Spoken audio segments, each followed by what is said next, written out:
the presidential candidates. We do not endorse any candidate. We don't endorse any party. But we want to be in everybody's face saying, what are your ideas about education? What kind of leadership will you give? Let me close. There were moments in our history we had great leadership. The land-grant college system was an initiative of the national government in the 1860s. The GI Bill was one of those great moments in American history in which we said as a nation, this is a national effort. The Sputnik moment was another time when this nation came together and said, we need to put our collective efforts into improving the education of our citizens. Now we're at that period in history where we need a president who will be president not just of Congress, but of 50 states, 14,000 school districts. We don't need a national school superintendent. No, we're going to run our schools locally. We're going to have control of them locally, but we need a partner. We need vision and we need leadership. The issue of the war in Iraq, global warming, healthcare is not enough to save this country. We need to invest in the future of our youth who are in this room and throughout America. At this time, I'd like to call on the next speaker, Abby Bowman, who is going to speak from a student's point of view. She's a graduate of Johnson High School and going to a very prestigious college this fall, Princeton. Abby.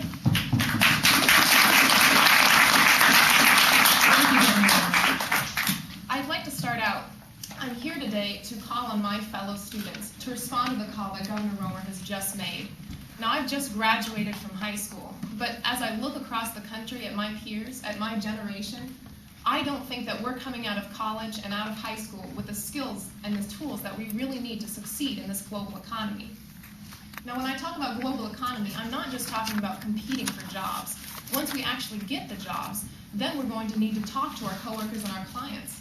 That means in school we need to be learning more foreign languages, whether it's Spanish or Chinese. And everyone tells us that the world has so much to offer us young people. But the truth of it is, we won't be able to access any of that unless we have the skills we need from a strong education in order to access those. Now, I've always been interested in politics, but in 2008, I'm going to be able to vote for the first time. And in Iowa, I have a unique opportunity to influence what these candidates are going to talk about in the early stages of the race.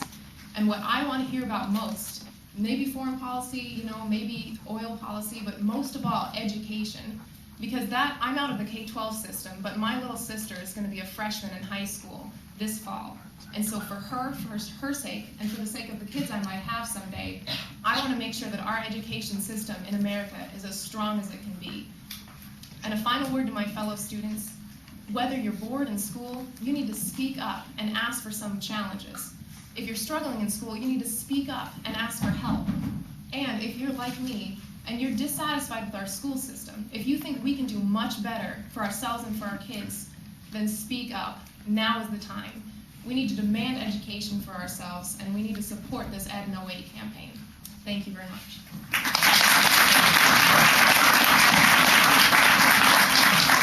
Very well spoken, Abby. Next, Isaiah McGee, local teacher and councilman. Isaiah.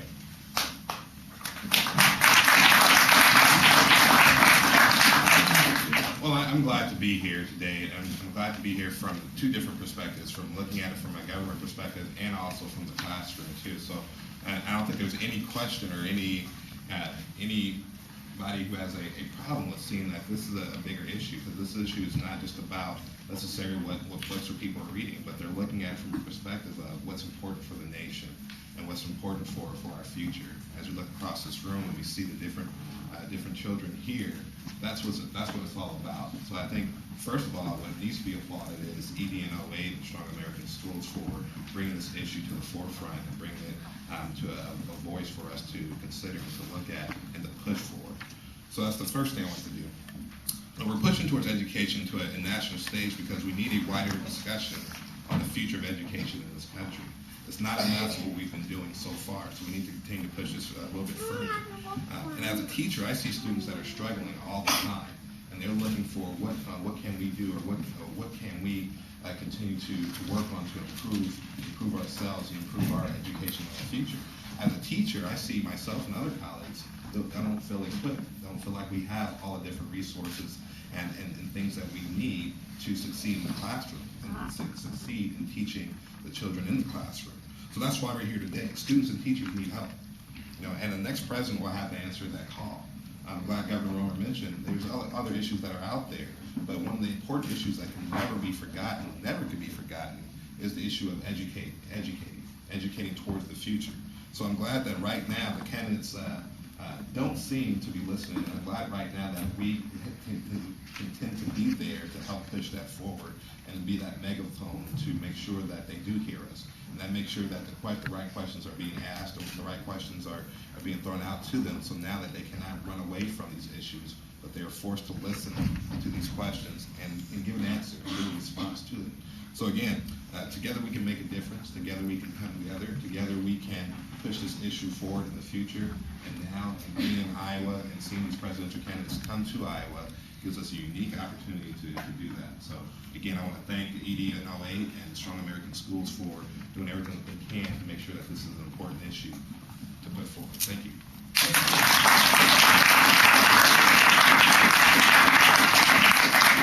It's my real great pleasure to introduce former Governor Ray. He served just a time just before I became governor of Colorado, but I knew of his reputation. I knew him personally, and I'm just very pleased to bring him to the mic this morning. Governor Ray.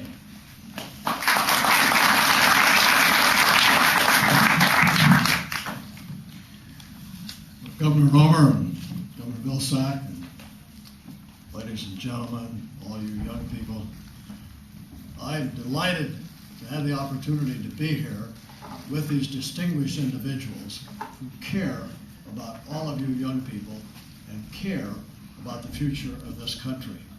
I want to quote something that appears in the literature for Ed in 08.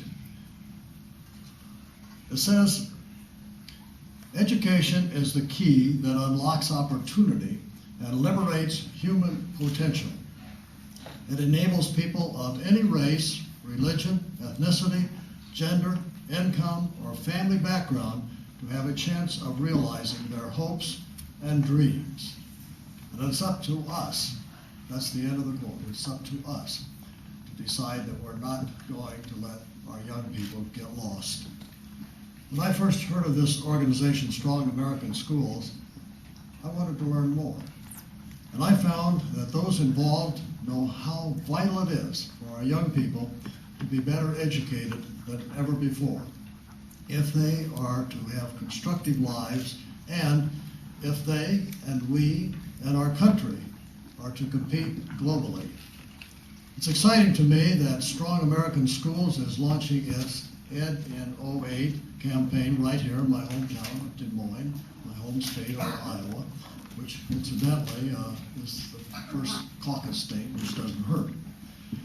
This event, which brings Ed in 08 to Iowa, is designed to move Iowa and our country toward realizing the importance of education and what is needed to upscale the learning process. The huge commitment made by Bill Gates and Eli Brody foundations will go a long way toward energizing those within our school systems, and particularly with the public, for Strong American Schools. Educating America's youth and preparing them for the future is a great challenge for our leaders, but it's one that they have to accept. We are blessed with wonderful teachers and administrators here in Iowa. With public understanding and support, we can strengthen our system to meet today's and tomorrow's needs. Everyone here, I think, I believe this, understands that education lies in the heart of every important issue during the presidential contest. If we can get this issue right, if we can't get this issue right, we'll have a terrible time solving the other issues facing us, both now and in the future. We in Iowa value our position as a state, which plays a pivotal role in deciding who our presidential candidates will be. We know the importance of evaluating candidates on their policy positions in our restaurants, our town halls, our state fairs.